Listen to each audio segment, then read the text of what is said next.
West Virginia is not a big state. About 24,000 square miles, ranked 41st in the country, most of it folded into ridges and hollows you cannot see from any interstate. But hidden in those hollows is a string of coal towns the rest of America quietly forgot. Some of them you can still buy a house in for the price of a used car. Some of them are owned by the federal government, and nobody is allowed to live in them at all. One of them has 5 residents and a perfectly preserved 1920s skyline. Another produced one of the costliest bank failures in American history, then buried the evidence in a pit before the FBI dug it back up. And the town at number 1 did something so strange it made headlines around the world. When its own government ignored it, it asked the Soviet Union for help. Stick with us to the end, because that story is number 1 on this list. This is the channel where we walk through the forgotten corners of the map. If you have not subscribed yet, now is the moment. Today we are counting down 10 Appalachian ghost towns in West Virginia and the dying coal towns around them. Number 10, War, the town named after a fight. There is exactly one place in the United States called War, and it sits at the very bottom of West Virginia. It is the southernmost municipality in the state.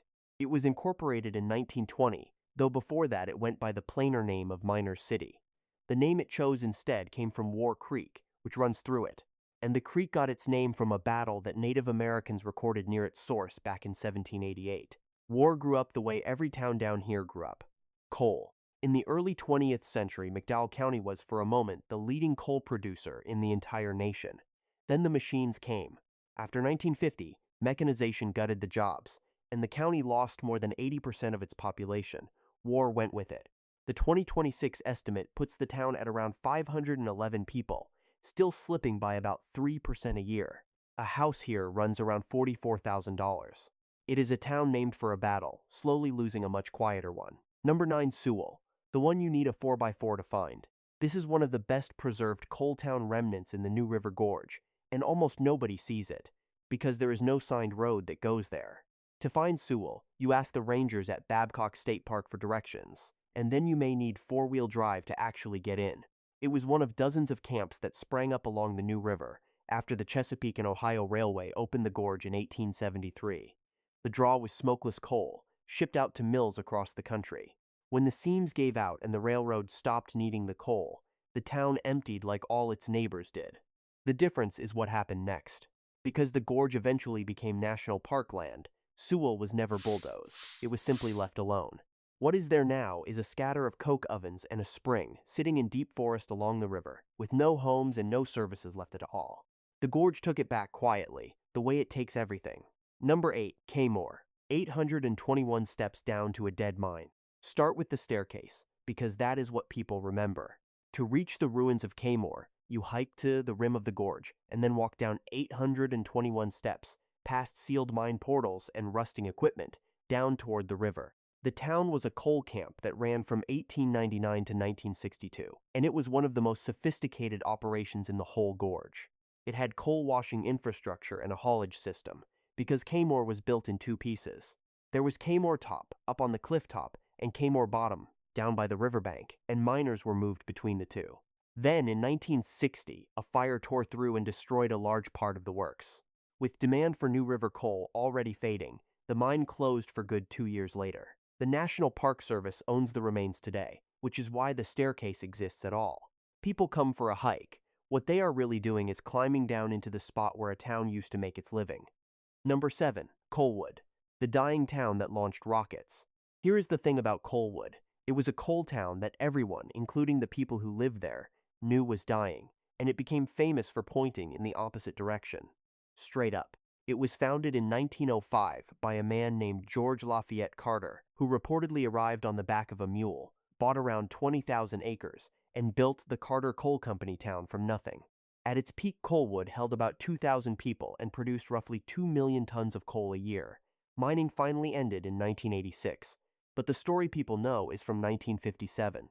On October 4th of that year, the Soviets launched Sputnik, and a teenager named Homer Hickam, son of the mine superintendent, looked up and decided his way out of Coalwood was not down a shaft but into the sky. With 5 friends and a chemistry teacher's encouragement, he started building rockets at an abandoned coal dump they named Cape Coalwood. They won the 1960 National Science Fair. Decades later, he wrote it down, and it became the book Rocket Boys and the film October Sky. The detail that gets me is the fuel. They started with basic black powder. Then they graduated to something they called rocket candy, melted potassium chlorate and sugar, and finally a moonshine-based mix they nicknamed Zinkasheen. A road near the old launch site is now called Rocket Boys Drive. The boys who blew things up behind the mine got the last word. Number 6. Kimball. The memorial Cab Calloway played. On a hillside above US 52, in a town most maps barely register, stands the first building in America ever erected to honor black soldiers of the First World War. Today it is the only one of its kind left standing. The reason it is here is the coal fields. In the early 20th century, McDowell County had a large black population, many of them migrants from the South who came to build the railroads and work the mines. The area earned a nickname, the Free State of McDowell. From this one county, around 1,500 black soldiers served in World War I. When white veterans secured a memorial in the county seat at Welch, black veterans petitioned for their own. The county commission set aside $25,000, hired a Welch architect named Hassel Hicks, and dedicated the building on February 11, 1928. It housed the nation's first all-black American Legion post, named for Luther Patterson, the first soldier from the county killed in the war. For decades, it was the center of everything. A library, an auditorium, NAT meetings, proms. At one point, it pulled in the band leader Cab Calloway, a national jazz star, to perform in a coalfield town. Then coal collapsed, the money dried up, and in 1991, a fire gutted it down to a shell. It was placed on the National Register in 1993 and brought back to life. It runs as a small museum now. A town that had almost nothing built something the rest of the country had never bothered to build at all. If you are finding this interesting, drop a thumbs up and tell us in the comments which of these towns you would actually visit. We read everyone. We have covered the lighter stops so far. From here, the stories get heavier, and the last 3 are the reason this list exists. Number 5. Nuttallburg. Henry Ford's forgotten coal town. You come down a one-lane road through the gorge, the rock walls pressing in, and then a rusted steel conveyor appears out of the treetops, swooping down the hillside toward the river. That is the first thing you see of Nuttallburg. It is the skeleton of a coal town that Henry Ford once owned outright. It started with an Englishman named John Nuttall, who opened his first mine here in 1870, betting that the railroad would arrive in the gorge. It did, in 1873, and he was proven right. The camp grew to nearly 100 houses and dozens of coke ovens. Its population peaked around 500 in the 1920s. Then around 1919, Henry Ford bought in. He was chasing what he called vertical integration, the idea of owning every link in his supply chain at once: coal, iron, rail, factory. He poured money into Nuttallburg, including a 1,385-foot conveyor, finished by 1926, that carried coal down the mountain by gravity at up to 125 tons an hour. It was one of the longest in use anywhere. Here is what beat the richest man in America.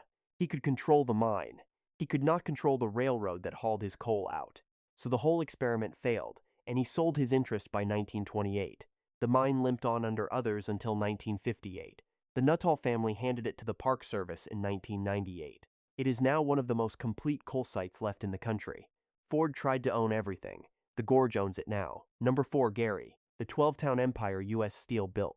Before it was a single city, Gary was an empire. Starting around 1901, U.S. Steel, through a subsidiary called U.S. Coal and Coke, leased more than 50,000 acres along Sandlick Creek, and built not one company town but 12, linked together by paved roads and rail spurs, all of it together known as Gary Hollow. It was named for Elbert Gary, a founding chairman of U.S. Steel, and the satellite camps had their own names: Elbert, Filbert, Thorpe, Wilco. By the 1940s, nearly 15,000 people lived across the hollow, served by 27 churches and 10 company stores. The workforce was strikingly mixed. A 1915 state report counted American-born whites, African Americans, Hungarians, Romanians, Italians, and Poles all working the same seams. Over 54 years of full operation, Gary shipped more than 200 million tons of coal. Here is the part that says everything about how these towns worked. The people of Gary did not formally incorporate as a self-governing city until 1971. For most of its life, the company simply was the government. When the best metallurgical coal ran out, around 1982, roughly 500 miners felt it at once, and the hollow emptied. The 2020 census counted 762 people in the whole city. The company office still stands, gray stone wrapped in ivy. The old country club is now a public golf course. Houses go for the mid-40s and below. 15,000 people became 700, and the company that built all of it does not even send a bill anymore. Number 3. Thurmond, the town of 5 people that once outshipped Cincinnati. 5. That is the population recorded in the 2020 census. Thurmond is the least populous municipality in West Virginia, and it sits on a thin shelf of land squeezed between the New River and a cliff. It has no real streets because it never needed them.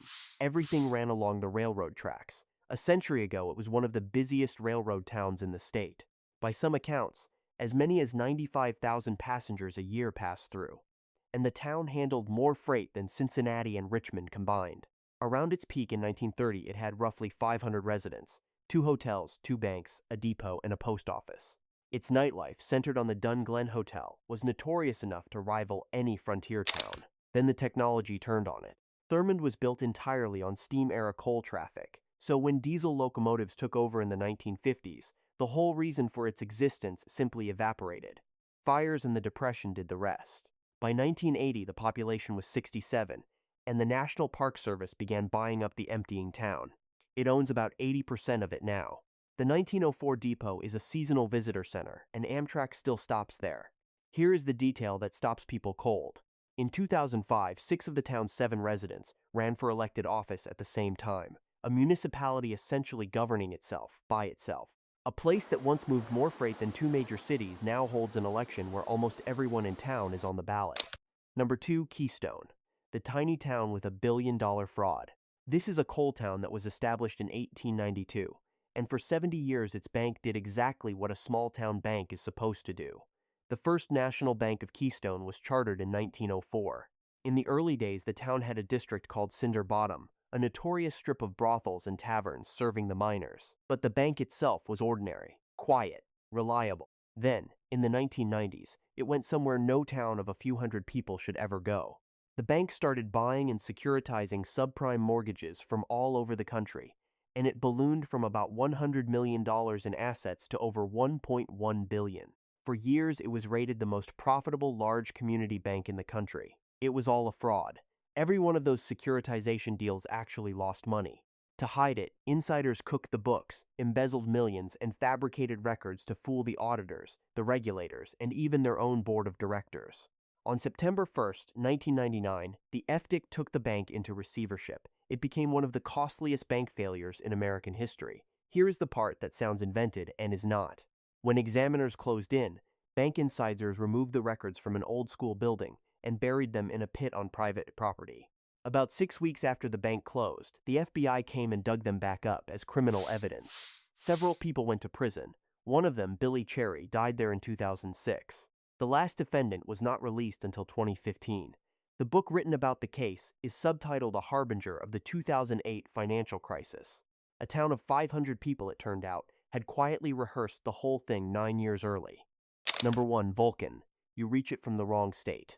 You come in on Kentucky Route 194, and you cross a narrow 1-lane bridge over the Tug Fork, and only then are you in West Virginia. The town is a sliver of land with mountains crowding it on 3 sides and the river on the 4th. A train rolls past on the old line, then nothing. Just water moving and wind and a quiet so complete it feels like the place is holding its breath.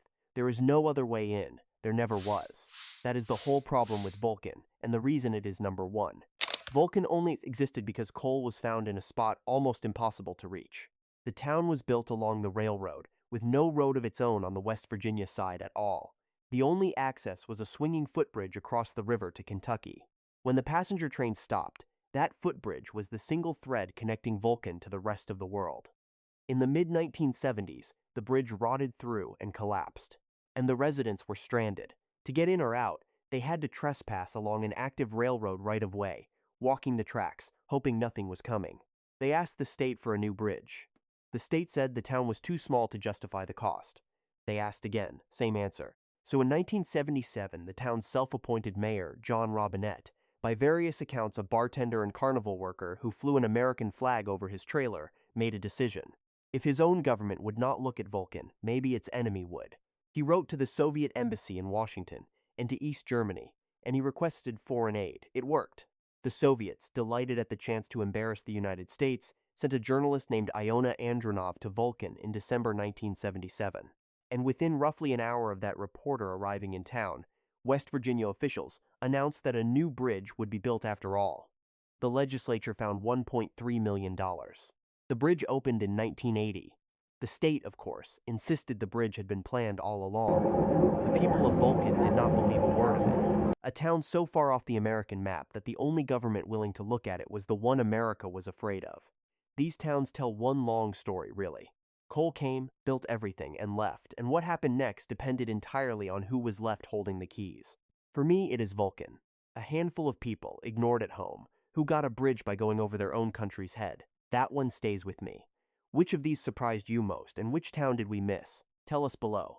And if this is the kind of forgotten history you came for, subscribe, because there are more of these waiting in every hollow.